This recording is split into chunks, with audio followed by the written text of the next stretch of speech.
وہ خود تھے ہی نہیں اور میں نے نہیں پہچانا تو پھر میرا جرم کیا ہے؟ تو رب ذوالجلال کسی کا کوئی بہانہ نہیں رہنے دیتا. اس واسطے خالق کائنات جل جلالہ نے یہ انداز رکھا ہے. وہ ماہ مدینہ چمک رہے ہیں, آسمان پہ سورج ایک جگہ چمکتا ہے, سارے اس کو دیکھ رہے ہیں. علیحدہ علیحدہ پکڑ کے کسی ایک کو دکھانے کے لیے کوئی اہتمام کی ضرورت نہیں ہے. میرے محبوب علیہ السلام روضہ پاک میں جلوہ گر ہیں, ان کے لحاظ سے پردہ نہیں ہے, پردہ ہمارے لحاظ سے ہے. لہذا سب کی آنکھوں سے قبر میں حجاب اٹھا دیا جاتا ہے, سرکار نظر آتے ہیں اور سوال کر دیا جاتا ہے. حضرت معاذ بن جبل رضی اللہ تعالیٰ عنہ کا جو پیغام ہے وہ بڑا محبت بھرا ہے کہ جس وقت سید عالم نور مجسم شفیع معظم صلی اللہ علیہ وسلم نے حضرت معاذ بن جبل کو یمن کا قاضی بنایا تھا تو خرج معہ رسول اللہ صلی اللہ علیہ وسلم یوسی ہے, سرکار ساتھ نکلے اور ان کو وصیت کر رہے تھے کہ معاذ یہ کام ایسے کرنا ہے, یہ ایسے کرنا ہے. اور ایسا منظر تھا جو چشم فلک نے کبھی نہیں دیکھا تھا. معاذ راکب ورسول اللہ صلی اللہ علیہ وسلم یمشی تحت راحلتہ, کہ حضرت معاذ تو سواری پہ بیٹھے ہیں اور عرشوں کے مہمان پیدل چلتے جا رہے ہیں, ساتھ ساتھ جا کے ان کو نصیحتیں کر رہے ہیں. اور پھر یا معاذ انک عسى اللہ تلقانی بعد عامی ھذا, جب وہ پہاڑی آ گئی کہ جہاں مہمانوں کو رخصت کر دیا جاتا تھا, فرمایا معاذ ہو سکتا ہے اب تیری میری ملاقات نہ ہو. اور عصا جس وقت محبوب علیہ السلام استعمال فرما دیں تو اس میں یقین کا رنگ ہوتا ہے. معاذ اب تیری میری ملاقات نہیں ہوگی, اب کیا ہوگا؟ بعد عامی ھذا, اس سال کے بعد, لعلک ان تمر بمسجدی ھذا وقبری, اب آؤ گے تو میری قبر کے پاس آؤ گے, اب آؤ گے تو میری مسجد کے پاس سے گزرو گے. فبکا معاذ جشا, حضرت معاذ رضی اللہ تعالی عنہ نے رونا شروع کر دیا. لفراق رسول اللہ صلی اللہ علیہ وسلم, سرکار کی جدائی میں. اور رونے کا مقام تھا کہ سب کچھ جن کے لیے چھوڑا ہے اب ان سے آخری لمحے دور ہو جاؤں گا تو اس سے بڑا نقصان کیا ہوگا. حضرت معاذ نبی علیہ السلام کے فراق میں جب روئے ہیں تو پھر میرے محبوب علیہ الصلوۃ والسلام کی آنکھیں, ان کا انداز بھی کچھ اور تھا. فاقبل بوجهه نحو المدینہ, سرکار نے اپنا رخ مدینہ شریف کی طرف کر لیا ہے کہ نہ میں معاذ کی آنسو دیکھوں اور نہ یعنی ڈائریکٹ, اور نہ معاذ جو ہے وہ میرے چہرے کا حال دیکھیں. چہرہ مدینے کی طرف کر لیا, معاذ کو یمن کی طرف متوجہ کر کے کہا, پیغام معاذ کو دیا اور سینہ قیامت تک کے عاشقوں کا ٹھنڈا کر دیا. کیا ان اول الناس بی المتقون من کانوا حیث کانوا, مطلب یہ تھا معاذ وہ اور ہیں جو دور ہو کے دور رہتے ہیں, ہم تجھے یمن بھی بھیجیں گے, اپنے پڑوس میں بھی رکھیں گے.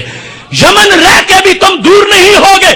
یمن رہ کے بھی روتے کیوں ہو, چلاتے کیوں ہو, وہ اور ہے جو اپنے محبوں اور عاشقوں کو رلاتے ہیں, ہم رلانے والے نہیں ہیں. میرے کہنے پر یمن چلے جاؤ, شرط پوری کرو, تم مجھ سے جدا نہیں ہوگے, فراق نہیں ہوگا. ان اول الناس بی المتقون من کانوا حیث کانوا, فرمایا جو بھی ہو جہاں بھی ہو, پہلی صدی کا ہو یا 15ویں صدی کا ہو, چھوٹا ہو یا بڑا ہو, حیث کانوا, مدینہ میں شریف میں ہو, یمن میں ہو, کوفہ میں ہو, بصرہ میں ہو, ہند میں ہو, سندھ میں ہو, جو بھی ہو جہاں بھی ہو, جس کو تقوی کی دولت نصیب ہے وہ جہاں بھی ہے میرے قریب ہے. قیامت تک کے لیے سید عالم نور مجسم شفیع معظم صلی اللہ علیہ وسلم نے سندیشہ دے دیا, اول الناس بی المتقون من کانوا حیث کانوا. لہذا یہ لذت ایمان ہے جس کے پیش نظر ہم اہل حق کا یہ عقیدہ ہے. اللہ تبارک و تعالی ہمارے اس یقین کو مزید عروج عطا فرمائے. وآخر دعوانا الحمدللہ رب العالمین. انشاءاللہ تبارک و تعالی کل ہمارا نہایت ہی اہم موضوع ہے رنج و الم سے نجات کا راستہ. اس کے لیے اب ہمارے پاس یعنی ٹائم تو بالکل تھوڑا سا بھی نہیں کہ وقت سے ہم آگے ہی تجاوز کر چکے ہیں, لیکن ایک دو چھوٹے چھوٹے جو سوالات ہیں ان کا جواب دوں گا. مگر انشاءاللہ مجھے ایک تفصیلاً سوالات کا ایک پرچہ ملا ہے, تو کل جو ہمارا موضوع ہے اس میں تقریباً 1 گھنٹہ گفتگو ہوگی پہلے, اور نصف گھنٹہ جو ہے وہ سوالات کے جوابات پر ہوگا, اور پھر اضافی ٹائم جو ہے جو خود سوالات کا وہ بھی اس میں لگا دیا جائے گا. تو انشاءاللہ تقریباً 1 گھنٹہ کل سوالات کے جوابات, بالخصوص جو آج اس مسئلے کے سوالات موصول ہوئے ہیں ان کے جوابات بھی کل تفصیل سے دیے جائیں گے. چونکہ کل کا جو موضوع ہے اس میں ویسے کوئی سوالات کی گنجائش نہیں ہوگی, وہ غم و رنج و الم سے نجات کا راستہ اس کے طرق کو بیان کیا جائے گا. اور آج کے سوالات جو ہیں یہ کل کے موضوع کے اندر, کل کا جو موضوع ہے وہ ہے قرآن اور تفکر کائنات، یہ کل کا موضوع ہے اور وہ بھی بڑا حسین موضوع ہے، لیکن جو سوالات کا وقت اور بالخصوص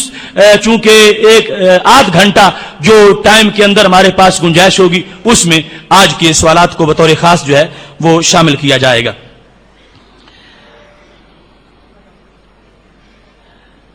اس سلسلہ میں یو ایس اے سے جو سوال ہے تو وہ یہ ہے کہ غیر مقلد اللہ کو حاضر نہیں مانتے مگر ناظر مانتے ہیں، سلسلہ میں مقلدین کا عقیدہ کیا ہے؟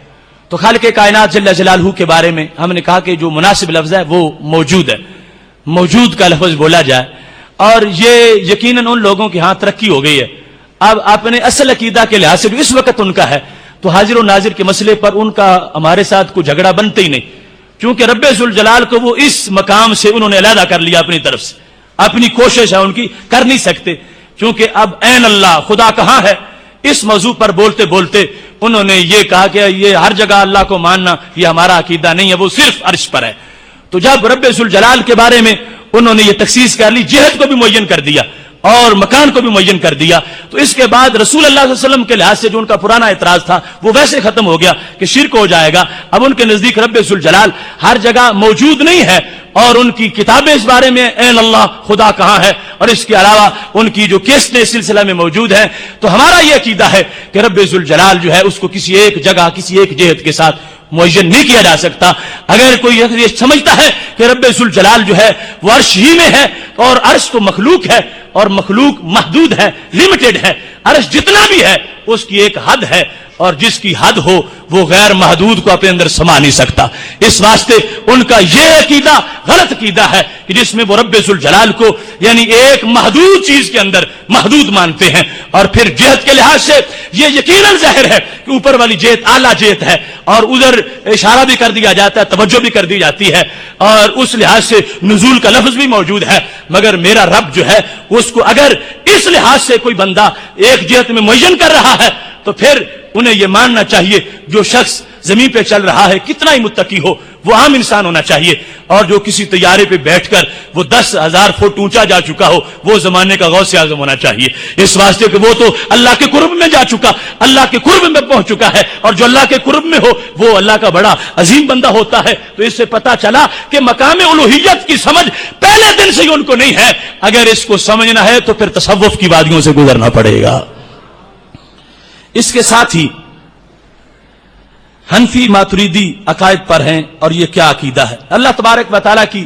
ذات اور صفات کے لحاظ سے یہ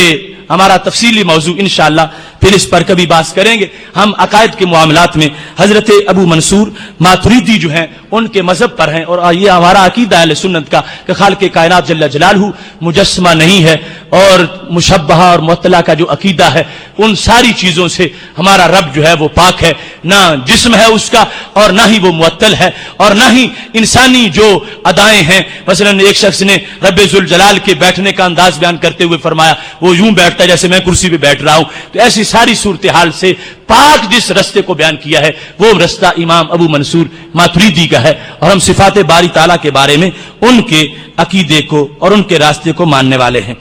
قل لا اقول لكم عندي خزائن الله ولا اعلم الغیب، تو یہ ہمارے ہاں اس کی 23 قسطیں ہو چکی ہیں مسئلہ علم غیب کی، اور اس آیت پر بھی بحث ہو چکی ہے، لہذا تفصیل وہاں اس مقام سے طلب کی جا سکتی ہے۔ اس مقام پر یہ سوال بھی بڑا اہم سوال ہے کہ سید عالم نور مجسم شفیع معظم صلی اللہ علیہ وسلم کو تم حاضر و ناظر مانتے ہو تو پھر جماعت آپ کو کرانے دیا کرو، اور جماعت کا وقت ہوتا ہے مصلی پہ خود کھڑے ہو جاتے ہو۔ جب حاضر ہیں سرکار تو سرکار کا حق ہے، عظیم شخصیت ہو تو ان کو جماعت کے لیے کھڑا کرنا چاہیے، نماز میں آپ کھڑے ہو جاتے ہو ویسے ان کو حاضر ناظر سمجھتے ہو۔ اصل میں یہ جو صورتحال ہے جو شکست خوردہ شاہی پلاح و کرگسوں میں اسے کیا خبر کہ کیا ہے راہ و رسم شاہ بازی، جن کو عقیدہ ہے جن کا ان کو پتا ہے کہ اس عقیدے کی تشریحات کیا ہے۔ خالق کائنات جل جلالہ نے سید عالم نور مجسم شفیع معظم صلی اللہ علیہ وسلم کی